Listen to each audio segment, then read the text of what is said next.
essentially let things sort itself out, and then they'll go. Yeah. And that's not easy to do. No. That's why it was so impressive when Brad Davis and LSU did that against South Carolina, because they literally changed that in game. But they also had the number 5 pick in the draft. And they had another tackle that got drafted. Like they had, like you just mentioned, it's a similar thing with Miami. They had elite level of skill and talent to be able to try to go do that with. Miami has that. Like Indiana doesn't even have that. Right. But Indiana, if we're talking consistency, they probably come in right under Iowa as far as being very similar to what they are now the entire season. I just don't think they have necessarily the overall finish that Iowa has. Like Iowa's got some upside still. Some of those guys can play. I mean, Logan Jones is going to be in the NFL for a long time. He's a really good player. So, but I love this offensive line right now. And as we talked about at the beginning of the show, they will get movement. But Indiana's been moved. It's how the rest of the pieces act and interact with that. Because one being moved does not usually disrupt it for the entire unit. And that's the understanding of I don't know if you and I have talked about this yet. I said this with Andy Staples and Ari on their show yesterday. My favorite play in the game, I could probably go pull it up and find it for you right now. Right. I think it's play 4 or 5 for Oregon in the game. Mm-hmm. It is it's like an inside zone of Indiana outnumbered to that side. If you just go count the blockers, there's a tight end to that side, so I think it's like 4 on 2. There's an alley defender that's outside of the picture. Right. And they block it perfectly.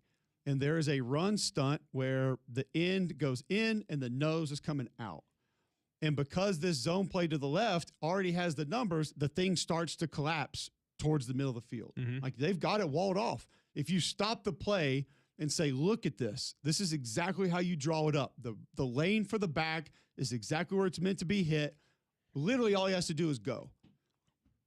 Nose guard fights across the center's face. Then a guard is in his way. In between a tackle, he fights through those two and ends up from the backside kind of making the play for maybe a 2-yard gain. Right.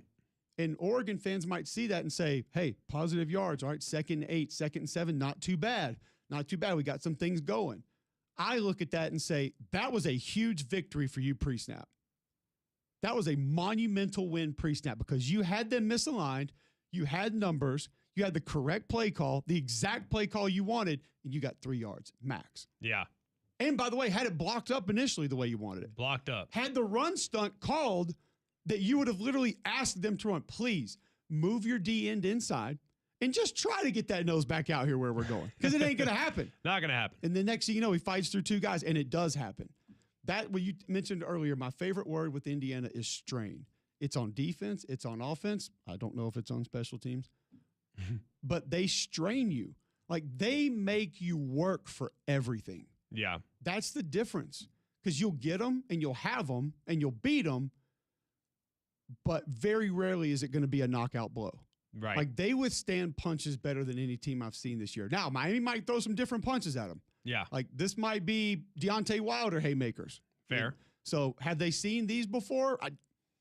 Maybe not. Because, like I said, Iowa's a group. It's different. They operate a little bit more east-west most of the time. Not all the time. Most of the time.